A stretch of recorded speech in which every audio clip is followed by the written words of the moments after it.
I've always enjoyed getting myself scared. At night I'd look on 4chan and other forums for creepy stories to scare myself. I'd find mega video links to scary movies and watch them at night, like The Exorcist or The Thing. The movies would never really scare me, but the stories definitely would. I always found that weird, but I guess our imagination is what really scares us. After all, the people who don't find stories scary usually are uninterested or don't have any imagination. But I am very interested in this stuff.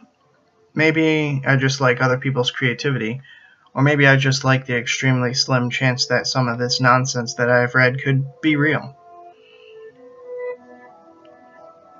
That has always tantalized me, the uncertain fact that some of this crazy bullshit could actually have some truth. I've always Googled every story I've read, searched every part of the internet to find more about it.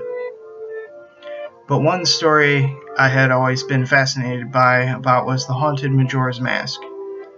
Ben drowned? Remember that? That always used to make me laugh. There was something about this story that just pulled me in. Either Jedusable was an amazing story writer, or there was something more to this legend.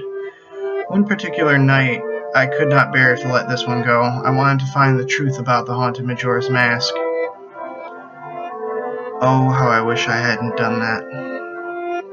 I don't know where to start from this point. That night, all I did was research. I read the entire story at least 5 times, watched every video there was about it. I had looked up every theory. Hell, I even did a math equation for the first time in like 3 months. After all of that, I eventually looked at every website that was related to this legend. I finally went to bed at 4:00 a.m. with a throbbing headache and a feeling of confusion, but most of all, a feeling of unease. Then came the dreams. There isn't really much to say here. I had forgotten most of them minutes after I woke up. They were really strange. I can vaguely remember apart from one. I remember being in a classroom, a middle school classroom. There was a teacher at the front of the class with a book in his hand. He was an old man, I think in his 50s, 60s even. And I don't remember all of what happened, but he said something. I was pretty sure he recited something from the book he was holding, but I wasn't sure. Because he was looking at me when he said it. I'm unsure, but all I remember of what he said was something about how everyone being wrong and that the story is not finished. And that the common phrase we all know is not complete. Weeks went by, and after every dream I had, I forgot everything within the first 3 minutes of waking up.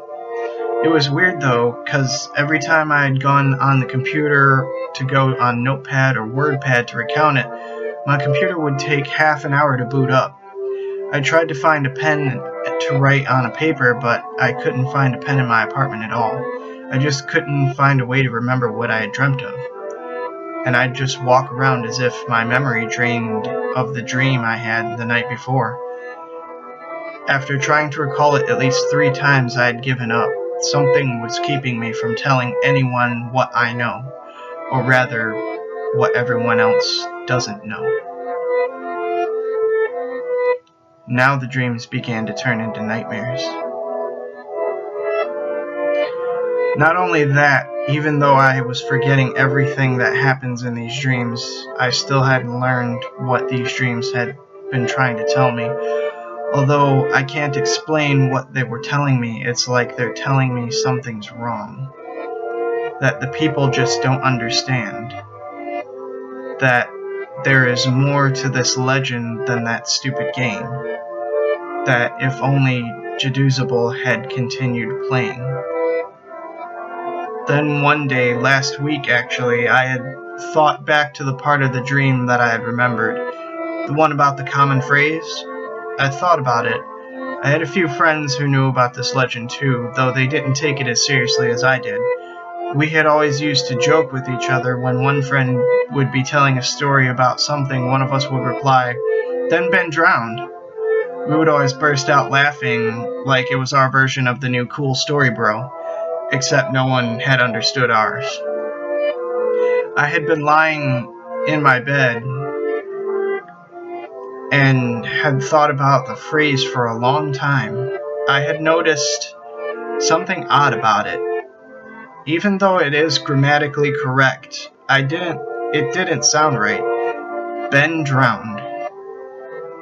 I had said it to myself at least 10 times, and I had thought it sounded like sort of a weird way of saying that he drowned.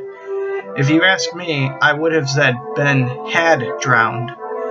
That, in my opinion, had sounded more like it was referring to Ben. My heart stopped as I figured out that the story for this legend isn't complete, and neither is the sentence, Ben drowned. If you don't understand, Ben didn't die. Jaduzable needs to get that game, and needs to complete the quest, and most of all, complete that sentence. Otherwise, we will never find out who Ben drowned.